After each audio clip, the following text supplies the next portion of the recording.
Pemirsa, masih ingatkah Anda dengan pasar ikan modern yang sudah dibangun pada tahun 2020 lalu, di mana terletak di Jalan MP Mangkunegara, Kecamatan Ilir Timur 3, Palembang. Pasar ikan modern kini sepi, bahkan ditinggalkan semua pedagang ikan yang dahulu sempat berjualan di sana.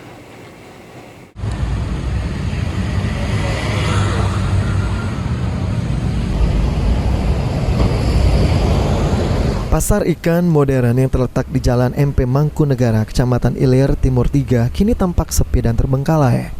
Bahkan mirisnya, pasar ikan modern tersebut kini ditinggalkan seluruh pedagang, hingga yang tersisa hanyalah akuarium, box ikan, serta etalase yang berdebu.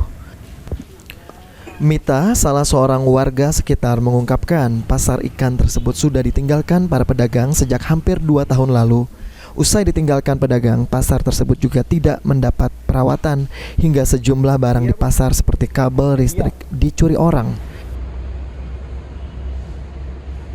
Kalau perawatan ya ganti lagi lah. Udah ganti ya? Masalahnya apa? Ini pucuk itu sudah habis kalau kabel-kabel ada BI maling banyak tangan. Setahun lebih, hampir 2 tahun. Setahun lebih sudah ditinggal ke ini, uang-uang ini. Dari tahun 2023 itu sudah ini akhir 23 akhir sudah mulai ini mereka tinggal ke tempat ini, Bu. Iya. Sepi ya, Bu. Masalahnya listrik yang enggak ganti. Kalau listrik itu kan sudah dari awal tahun 2024. Memang tempatnya dari awal buka sepi ya, Bu? Kalau zaman waktu baru buka tempo hari, yo ikan konsumsi kan, setengah tahun lumayan sebenarnya. Masih ada yang jualan rame Iyo, berarti. setengah tahun berlalu ya itu zaman lagi Covid pula kan.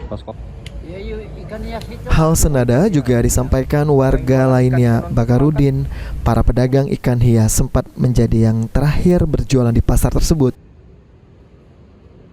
Ya, ikan hias itulah. Oh, ikan hias. Iya. Kalau yang jualan ikan-ikan untuk dimakan? Pertama awal. Awal-awal. Iya, awal dia buka. Tutupnya lah hampir setahun berarti, sekitar setahunan ya? Iya. Pasar ikan modern Palembang dibangun setinggi 2 lantai ini diresmikan oleh Menteri Kelautan dan Perikanan pada tahun 2020 lalu. Kini kondisinya sepi, tidak terawat, bahkan ditinggalkan para pedagang ikan. Lutfi Pal TV.